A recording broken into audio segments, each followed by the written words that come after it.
ప్రతిపక్షానికి చెందిన గౌరవ సభ్యులు ప్రశ్నలు వేస్తున్నారు, రావట్లే. దాని మీద దాని కారణం ఏంటంటే వాళ్ళు ప్రశ్నలు వేయడం వల్ల మరొక 2 మెంబర్స్కి మాట్లాడే అవకాశం పోతుంది. అది సమంజసం కాదు ప్రజాస్వామ్యంలో. కానీ ప్రశ్నలు అడగడానికి సభలో ఉండటం లేదు. మీరు చూస్తూనే ఉన్నారు, ప్రశ్నలు వస్తున్నాయి, వాళ్ళు సభలోకి రావట్లేదు. ఈ కారణంగా సభలో ఎవరో ఒకరి ద్వారా మరో 2 ప్రశ్నలు అడిగే అవకాశం కోల్పోతున్నారు. ఇది చాలా దురదృష్టకరం. సభకు ఎన్నికైన గౌరవ సభ్యులు సగర్వంగా సభకు రావాలి.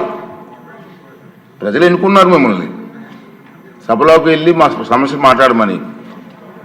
సభకు రావాలి. ఎవరికీ కనిపించకుండా వచ్చి సభ్యులు హాజరు పట్టికలో సంతకాలు చేసి వెళ్ళిపోతున్నారని దొంగలలాగా వచ్చి. మీరు గౌరవ సభ్యులే, ప్రజలు ఎన్నుకున్నారు, మీరు ఎమ్మెల్యేస్. దొంగలలాగా వచ్చి సంతకాలు పెట్టవలసిన అవసరం ఇచ్చింది కర్మ. ఒకసారి ఎమ్మెల్యేగా గౌరవప్రదమైన దీంట్లో ఉండి హాజరు పట్టికలో సంతకం చేసి సభకు ఆ మొహం చాటేయడం వారికి గౌరవాన్ని తగ్గించిందే తప్ప పెంచదని చెప్పి నా తాలూకు అభిప్రాయం. వీరిలో ముఖ్యంగా నా దృష్టికి వచ్చింది వై బాలనాగిరెడ్డి గారు, తాటిపర్తి చంద్రశేఖర్ గారు, రేగం లింగం గారు, మత్స్యలింగం గారు, విరూపాక్ష గారు, మత్స్యరాస విశ్వేశ్వరరాజు గారు, ఆగిపాటి అమర్నాథ్ రెడ్డి గారు, దాసరి సుధ గారు. మనం చూసాం. గవర్నర్ ప్రసంగం ముగిసిన తర్వాత, అంటే ఫిబ్రవరి 24వ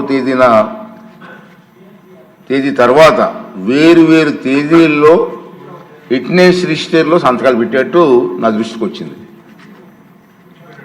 అంత దొంగచాటును వచ్చి ఒక దొంగల మాదిరిగా సంతకాలు పెట్టవలసిన అవసరం లేదు.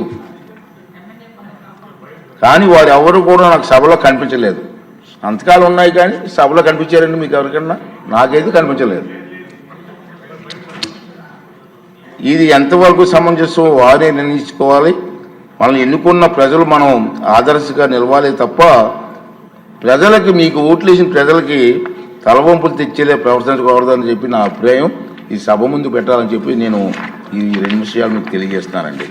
ఈ వీడియో నచ్చితే లైక్ చేయండి. అలాగే మా ఛానల్ ని ఫస్ట్ టైం కనుక చూస్తున్నట్టయితే ఇప్పుడే సబ్స్క్రైబ్ చేసుకుని పక్కనే ఉన్న గంట సింబల్ ని యాక్టివేట్ చేసుకోండి. అప్పుడే మేము పెట్టే ప్రతి వీడియో మీకు నోటిఫికేషన్ గా వస్తుంది. అలాగే ఈ వీడియో పూర్తిగా చూసినందుకు ధన్యవాదాలు.